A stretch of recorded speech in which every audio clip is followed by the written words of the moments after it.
Elhamdülillah, elhamdülillahi Rabbil alemin, ve salatu ve selamu ala Resulina Muhammedin ve ala alihi ve sahbihi ecma'in. Neşhedü en la ilahe illallah vahdehu la şerike leh, ve neşhedü enne seyyidina ve senedena ve mevlana Muhammeden abduhu ve habibuhu ve resuluhu. İttakullahi ya ibadallah, usikum bi takvallahi ve ta'ati. İnnallâhe ma'allezîne takav vellezîne muhsinûn. Kâlellâhu teâlâ fî kitâbihil kerîm. Euzu billahi mineşşeytanirracim. Bismillahirrahmanirrahim.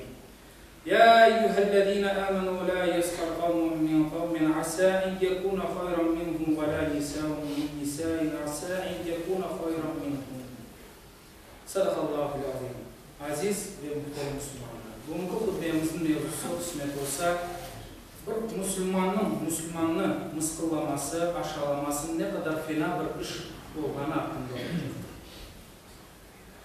İstihaza yani mıskıl, söz, hareket ve yazının bir insanın oynamak, onu mıskallamak, onun namus ve şerefini aşağılamak demektir. İslam, Müslümanlarının gerek ozu aralarındaki münasebetlerinde ve gerekse başkalarına nispeten olan hareketlerinde manevi hayata zarar verecek ve hakaretleyecek söz ve hareketlerini şiddetle yasaklayandır. Ve bunlardan kaçınmalarını emretmektedir. Allah Teala Kur'an-ı Kerim'in bir ayetinde şöyle buyuruyor. Ey müminler! Bir topluluk başka bir topluluğunu mıskıllamasın. Belki de onlar bunlardan daha yaşlıdırlar. Kadınlar da kadınlarını mıskıllamasınlar.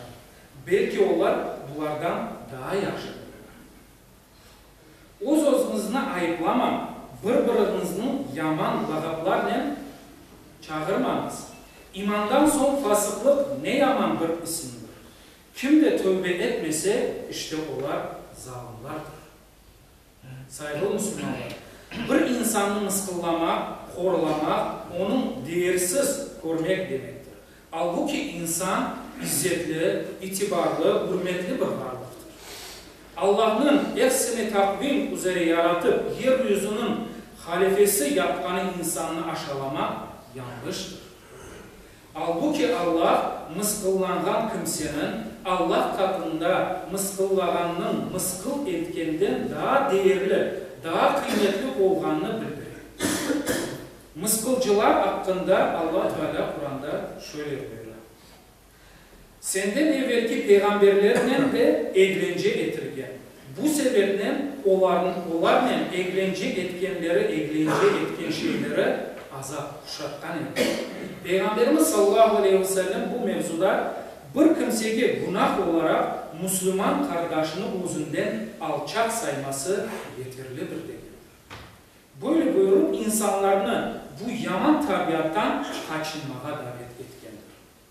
Ayrıca Kur'an-ı Kerim'in Müslümanlarını mıskıllayan münafıklarının vaziyetini tarif edip böyle buyuruyor. Bu münafıklar müminlerge rast gelgen vakitte biz de iman ettik derler. Özlerini sapıtkan şeytanların koz-kozge kalganlarında ise biz sizle beraberiz. Biz onlarını yani müminlerini sadece mıskıllayız, üstlerinden külemiz derler. Hakikaten Allah onlarını mıskıllar da adlerinden aşkanda onlara fırsat verir. Bu sebeple onlar bir müddet öz başlarına yürürler. İşte onlar hidayetke nispeten sabıklıkını satın alganlardır. Ancak onların bu ticareti kazançlı değil ve özleri de doğru yolda kırmayanlardır. Eğer ne şekilde olsa olsun başkalarına ilgilenmek, onu sevmeyeni ve hoşlanmayanı lağaplarla çağırmak ahlaki cihetten pek çirkin bir harekettir. İnsan istihaza yani mıskıl ve mıskılının dışında her bir şeyini unutabilir. Lakin bu gibi hareket tarzı ve davranış asla unutulmaz. Bunun için İslam insanlara bu yaman hususiyetini şiddetle yasaklagandır. İslam mıskıllamakını, insanlara açıktan açıkta sokup saymakını, onlarını yazılı ve sözlü olarak hakaretli ve aşağılamını hoş görmüyor. Çünkü bu çeşit yanlış hareketler insanın manevi hayatına tecavüz etmek manasını taşır ki bu da ahlak yokluğunun, terbiye eksikliğinin ilerine gelir. Böyle olan kimseler de ahlaki faziletlerden, insani hususiyetlerden fukare kimseler sayılır. İslam'da olmadan insanlara, hayvanlara bile kaba ve çirkin sözler söylemek yasaklangan.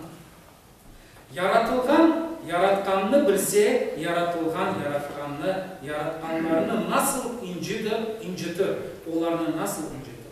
Yunus Emre de ne güzel demiştir. Elif okudu, oturu, bazar eyledi götürü, yaratılmışını hoş gördük, yaratandan ötürü. Yani kısacası din kardeşlerim, birbirimizni seviyip, elbette ki her bir insanın bir eksikliği vardır ama insan evvela öz eksikliğine baksın ve hepimizin Allah'a kaytırılacağımızını ve onun o günde yaptan etken hareketlerimizden, ayttan sözlerimizden, her birinden ufak tefek olsa bile hesap vereceğimizni unutmayıp ve buna göre öz hayatımızı tertip nizamlamayalım. ألا إن أحسن الكلام وأبلغ النظام كلام الله الملك العزيز العلام كما قال الله تبارك وتعالى في الكلام وإذا قرئ القرآن فاستمعوا له وأنصتوا لعلكم ترحمون بسم الله الرحمن الرحيم إن الدين عند الله الإسلام.